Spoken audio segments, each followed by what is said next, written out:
दुनिया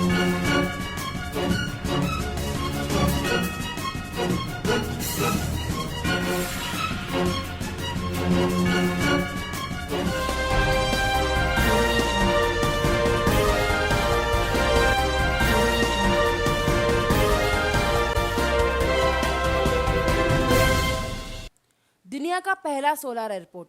केरला के Cochin international airport को बाहर से बिजली की ज़रूरत नहीं है। ऐसा पहली बार हुआ है। एयरपोर्ट में लगे सोलर पैनल इतनी बिजली पैदा करते हैं जो उसकी कुल खपत से भी ज़्यादा है। ये दुनिया का पहला ग्रीन एयरपोर्ट है। कोचीन एयरपोर्ट पूरी तरह अपनी सोलर पावर से अपनी ऊर्जा की ज़रूरतों को पूरा करता है। कोचीन एयरपोर्ट के सोलर पैनल से रोज़ाना 50 से 60 हज़ार यूनिट बिजली पैदा होती है, जबकि एयरपोर्ट के ऑपरेशन में सिर्फ 48,000 यूनिट बिजली की ज़रूरत है। इस प्रोजेक्ट्स को पूरा करने में 6 महीने लगे हैं। इस सोलर पैनल एयरपोर्ट में लगने के लिए सिर्फ 64 करोड़ रुपए हैं। हर हफ्ते यहाँ से 1000 उड़ानें भरी जाती हैं। कोचीन एयरपोर्ट से सोलर पैनल से सालाना पैदा होने वाली 180 लाख यूनिट बिजली से 10 लाख घरों में 1 साल तक बिजली पहुँचाई जा सकती है। कोचीन एयरपोर्ट की कामयाबी से अब दूसरे एयरपोर्ट पर दोहराने की तैयारी है। महिला काजी पर उठे सवाल। राजस्थान में भारतीय मुस्लिम महिला आंदोलन में 2 महिला काजी बनने पर सवाल उठे। ऐसा पहली बार हुआ है महिला को काजी की डिग्री मिली, लेकिन राजस्थान की 2 महिला ने इस सिलसिले को तोड़ने की बात की, जिस पर हंगामा मच गया।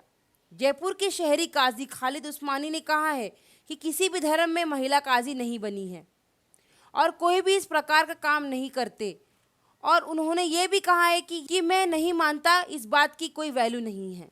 दरअसल जयपुर की अफरोज़ और जहां आरा बेगम ने काजियत का सर्टिफिकेट हासिल किया है और ये महिलाओं ने मुंबई में 2 साल डिग्री की है। उनके मुताबिक अब वो निकाह और तलाक करा सकती है और उन पर सवाल भी सुना सकती है, लेकिन कुरान के मुताबिक मुस्लिम महिला पुरुष की वो हकीम नहीं बन सकती, इसलिए महिला काजी नहीं बन सकती। अब सवाल ये उठे हैं कि क्या महिला काजी नहीं बन सकती? क्या महिला सिर्फ कामकाजी कर सकती है और किसी काम की काबिलियत नहीं हो सकती? लेकिन ये किसी एक धर्म की बात नहीं, हर धर्म में ऐसा होता है। इसलिए हम ये सवाल उठाते हैं, क्या धर्म या मजहब यही सिखाता है महिला और पुरुष में भेद रखना? दिल्ली में कार बाइक टक्कर के बाद हंगामा। दिल्ली के कनॉट प्लेस की ये घटना है कि रात को कार और बाइक की टक्कर होने के बाद जमकर बवाल हुआ। कार में सवार युवक और युवती ने 3 घंटे सड़क, पुलिस थाने और अस्पताल में हंगामा किया। आरोप है कि अस्पताल के डॉक्टर और पुलिस से भी बदसलूकी की। हंगामा शुरू हुआ Rajiv Chowk metro station gate number 6 के बाहर, जो युवती की मर्सिडीज कार से बाइक की टक्कर हुई। आरोप है कि इसके बाद बाइक सवार लड़कों को युवती ने पीटा और जमकर हंगामा किया। बाइक सवार लड़कों का आरोप है कि युवक और युवती ने पी रखी थी। साइड दाबते रहे, वो मर्सिडीज में थे तो उन्होंने एकदम से पूरा काट दिया, जिसमें से मैं तो वहीं पे हेलमेट लेके गिर गया था। तो इतने में पीछे जो हमारे साथ और जो बाउंसर काम करता था उसने पूछा कि क्या हुआ, तो उसने उनके आगे जाके गाड़ी लगाई। वो ये बोल रही थी कि मेरे पापा सीबीआई में है, मैं 10,000 रुपए देके बंद छुड़वा दूंगी, ये फेंक दूंगी इनके मुंह पे, इनकी क्या औकात है। हनुमान थप्पा के हालचाल लेने पहुंचे पीएम और रक्षा मंत्री। सियाचिन में बर्फ में दबे हनुमान थप्पा के 5 दिन बाद जिंदा मिले जवान हनुमान थप्पा को इलाज के लिए दिल्ली की आर्मी हॉस्पिटल में भर्ती कराया गया है। हनुमान थप्पा का हालचाल जानने पहुंचे पीएम मोदी, रक्षा मंत्री मनोहर पर्रिकर और सेना प्रमुख दलबीर सिंह। हनुमान थप्पा फिलहाल कोमा में हैं।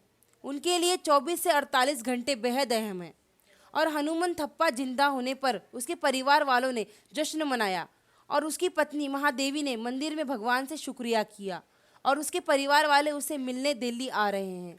हनुमान थप्पा के सलामती के लिए देश भर में दुआएं मांगी जा रही है। बकरी पर क्यों भड़की अदालत? ये घटना छत्तीसगढ़ के कोरिया जिले की है, जहां एक बकरी को रात भर पुलिस हिरासत में रखा गया। आरोप है कि बकरी ने जनकपुर इलाके में एक मजिस्ट्रेट के बंगले में घुसकर बगीचे की फूल पत्तियों को नुकसान पहुंचाया। बकरी को रात भर पुलिस ने हिरासत में रखा और आज छोड़ दिया, जबकि बकरी के मालिक को भी कोर्ट में पेशी और गिरफ्तारी के बाद जमानत दे दी गई। खास बात यह है कि बकरी जिस जज के बगीचे में घुसी थी, उनकी अदालत में ही बकरी के मालिक की पेशी हुई। दिल्ली के दिलशाद गार्डन में हुआ हादसा। ये घटना दिल्ली के दिलशाद गार्डन की है, जहां पर मंगलवार की सुबह को आग लगने से एक परिवार के 4 लोगों की मौत हो गई। आग पहले बिल्डिंग के नीचे वाले फ्लोर में लगी, जिसमें ड्राई क्लीनिंग की दुकान थी। ऊपर वाले फ्लोर पर ड्राई क्लीनर के मालिक प्रदीप जायसवाल, उनके बेटे, बहू और 4 साल के पोते सो रहे थे, जो आग की चपेट में आ गए। लोगों का आरोप है कि फायर ब्रिगेड की गाड़ियां देर से आई। माना जा रहा है कि शॉर्ट सर्किट के चलते आग लगी थी। हरियाणा के स्वास्थ्य मंत्री का बयान। हरियाणा के स्वास्थ्य मंत्री अनिल विज ने अपने बयान में कहा कि जो बीफ खाए बिना नहीं रह सकते, वे लोग हरियाणा ना आए। सीएम साहब ने बिल्कुल स्पष्ट कह दिया कि किसी प्रकार का ऐसा लाइसेंस दिया नहीं जाएगा और जो बिना बीफ खाए रह नहीं सकते हैं वो ना आए हरियाणा में। और भी ऐसे बहुत सारे देश हैं जहां हमारी जो खान पीन के आते हैं उनके मुताबिक नहीं मिलता, हम नहीं जाते हैं वहां पे। मुरैन की मदर इंडिया। मध्य प्रदेश के मुरैन में रहने वाली रेखा त्यागी ने 2014 में बाजरे की खेती में रिकॉर्ड उत्पादन किया। जबकि मौसम की मार से इलाके की खेती उस साल बर्बाद हुई थी, लेकिन रेखा ने उन्नत तरीके से खेत में बाजरे की खेती पैदावार की, जिससे उनकी फसल का रिकॉर्ड उत्पादन हुआ। और इसी तरह मौसम की मार से रेखा ने सोयाबीन की फसल में भी उन्नत तरीके से की, जिससे उनकी फसल अच्छी तरह से पैदावार हुई। एमपी सरकार की सिफारिश पर इसी महीने पीएम मोदी रेखा को कृषि कर्मकार पुरस्कार से सम्मानित करेंगे। Mumtaz Javeri, India live news, Mumbai.